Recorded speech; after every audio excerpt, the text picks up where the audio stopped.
جو 500 روپے گیس کا بل ہوتا تھا 50,000 پہ پہنچایا. اب آپ نے جو مزید ظلم کرنے ہیں اس کے ذریعے، ان حرکتوں کے ذریعے نہ انویسٹمنٹ آئے گی، اس ملک کے لوگوں کو مزید آپ نے غربت کی لکیر کے نیچے پھینکنا ہے، اور اس سے نیشنل سیکورٹی ایٹ رسک آ جائے گی.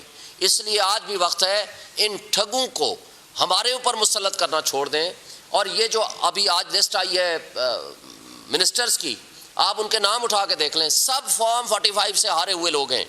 ان کو اگر ہمارے اوپر مسلط کرنا ہے تو لوگ ان کو ایکسیپٹ نہیں کریں گے. نہ یہ ریفارمز کرنے کی کیپیسٹی رکھتے ہیں، نہ ان میں صلاحیت ہے، نہ ان کی نیت ہے. یہ انہوں نے مال کمانا ہے، اس ملک سے باہر چلے جانا ہے. میں انہی الفاظ کے ساتھ آپ کا بہت مشکور ہوں. Thank you. بہت شکریہ جی، تھینک یو.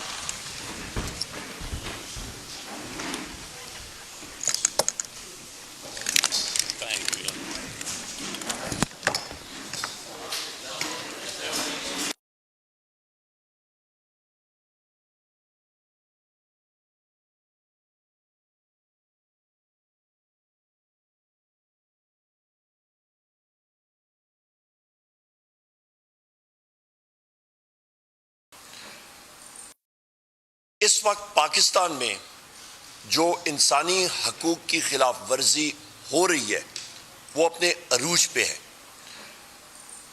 جو ہم نے دیکھا کہ یہ آپ کی پی ڈی ایم حکومت 1 کے درمیان جو مسلم لیگ نون اور Peoples Party M Q M اور ان کی ذیلی جماعتیں جو تھی، انہوں نے نشانہ بنایا تھا پاکستان تحریک انصاف کو اور ہمارے محبوب قائد وزیر اعظم عمران خان صاحب کو.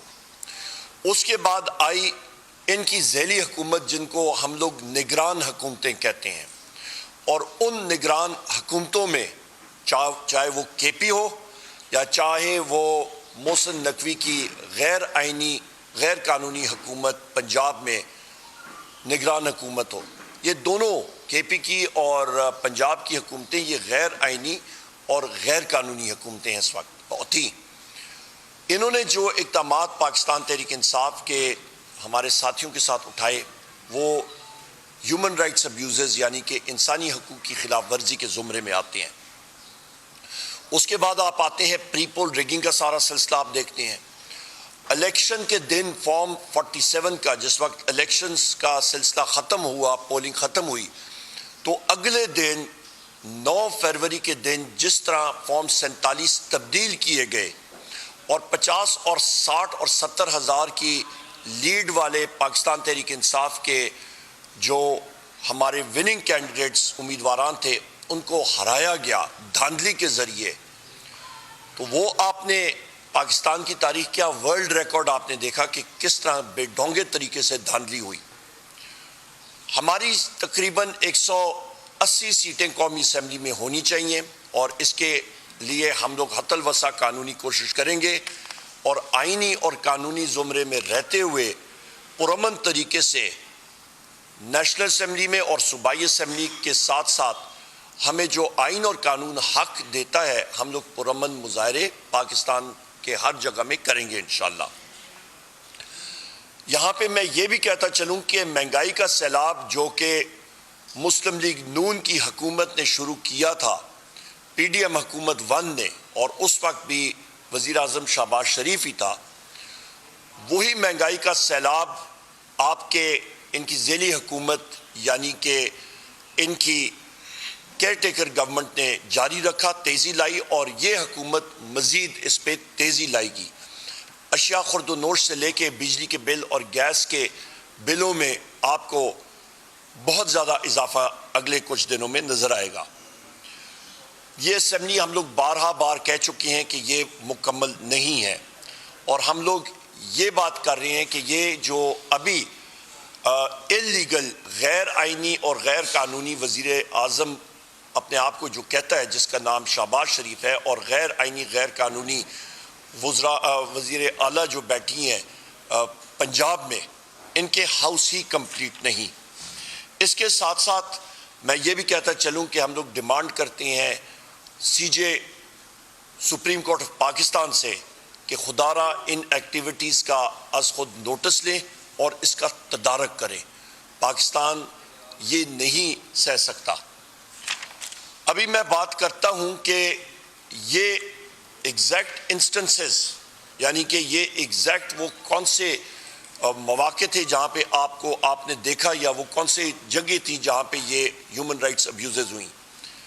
کل پاکستان میں مختلف شہروں میں ہمارے پرامن احتجاج ہوئے اور وہ احتجاج پاکستان تحریک انصاف کی کال پہ ہوئے. کوئی گملہ کوئی چیز نہیں ٹوٹا. اسلام آباد میں بھی ہوئے, پنڈی میں ہوئے, لاہور میں ہوئے, مختلف سندھ کے شہروں میں ہوئے, کے پی میں ہوئے, بلوچستان میں, ہر جگہ ہوئے. پر آپ ستم ظریفی دیکھیں کہ پنجاب میں جتنے مظاہرے ہوئے وہاں پہ وزیر اعلیٰ پنجاب جو کہ غیر آئینی غیر قانونی طور پہ وہاں پہ بیٹھی ہیں, مریم نواز, ان کے کہنے پہ اور ان کے جو نیچے آئی جی جو سہولت کار ہیں, وہ تو ابھی پبلک سرونٹ نہیں رہا, وہ ایک گھریلو ان کا ایک سرونٹ یعنی کہ ان کا گھریلو ملازم بن کے رہ چکا ہے مسلم لیگ نون کا. اس کا نام ہے ڈاکٹر عثمان.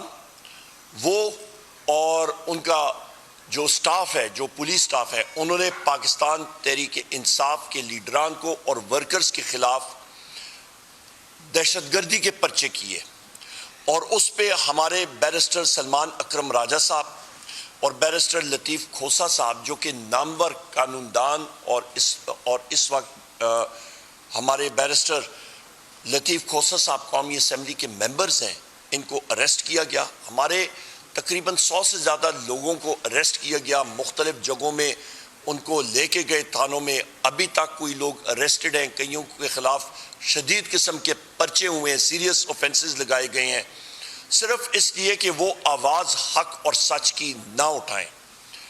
پھر ہم لوگ آتے ہیں اسلام آباد کی طرف. اسلام آباد میں بھی شعیب شاہین صاحب ہو گئے, شیر افضل مروت ہو گئے, علی بخاری ہو گئے, عامر مغل ہو گئے. ان ساتھیوں کے خلاف بھی اسلام آباد پولیس نے مختلف پرچے کیے, سیریس ان پہ دفعات لگائے. کس لیے؟ صرف اس لیے کہ وہ اپنا آئینی اور قانونی حق ایکسرسائز کر رہے ہیں. ہم لوگ اس چیز کی شدید الفاظ میں مذمت کرتے ہیں. پاکستان تحریک انصاف ہمیشہ ایک پرامن جماعت رہی ہے اور رہے گی انشاءاللہ تعالی. یہاں پہ آپ یہ دیکھیں کہ اسلام آباد کا آئی جی اور اسلام آباد کا secretary interior Aftab Akbar Durrani, I G Islamabad doctor Akbar Nasir Khan, S S P operation Malik Jamal Zafar, D C Islamabad Irfan نواز میمن, یہ وہ لوگ ہیں جن کے چہرے بے نقاب ہونے چاہیے اور آپ کے سامنے آنے چاہیے کہ کس طرح یہ انسانی حقوق کو پامال کرتے ہیں, کس طرح یہ سلیکٹیولی پاکستان تحریک انصاف کے ورکرز کے خلاف تشدد کرتے ہیں. اور ان میں سے ایس ایس پی آپریشن اور ڈی سی اسلام آباد, ان کے خلاف تو ہائی کورٹ نے بھی ان کے خلاف ان کو سزا سنائی ہوئی ہے. ان میں سے اسلام آباد میں ستم ظریفی یہ ہے خواتین و حضرات کہ آپ یہ بھی دیکھیں کہ ان میں آئی جی اسلام آباد ہو گیا, یہ ایس ایس پی آپریشن ہو گیا اور ایس پی آپریشن ہو گیا. ہمارے قومی اسمبلی کے ممبر ہیں شاہرام خان, یہ 1 سال پہلے ان کے چچا کے گھر پہ یہ لوگ گئے, 6-7 گھنٹے وہاں پہ انہوں نے ان کے سیف کھولے اور ڈکیتی کے پرچے ایف آئی آرز ان پہ ہوئی ہیں. سو یہ لوگ تو پولیس کی وردیوں میں ایک قسم کے ڈکیت بیٹھے ہوئے ہیں, اور یہ میں یا آپ نہیں کہہ رہے ہیں, یہ عدالتیں یہ بات کر رہی ہیں. تو یہاں پہ یہ کیا پروٹیکشن پرووائڈ کریں گے؟ ہم لوگ انشاءاللہ تعالیٰ قومی اسمبلی ہو یا صوبائی اسمبلی پنجاب ہو یا سندھ ہو, پبلک اکاؤنٹس کمیٹی کے ذریعے ہم لوگ ان کے اکاؤنٹس چیک کرائیں گے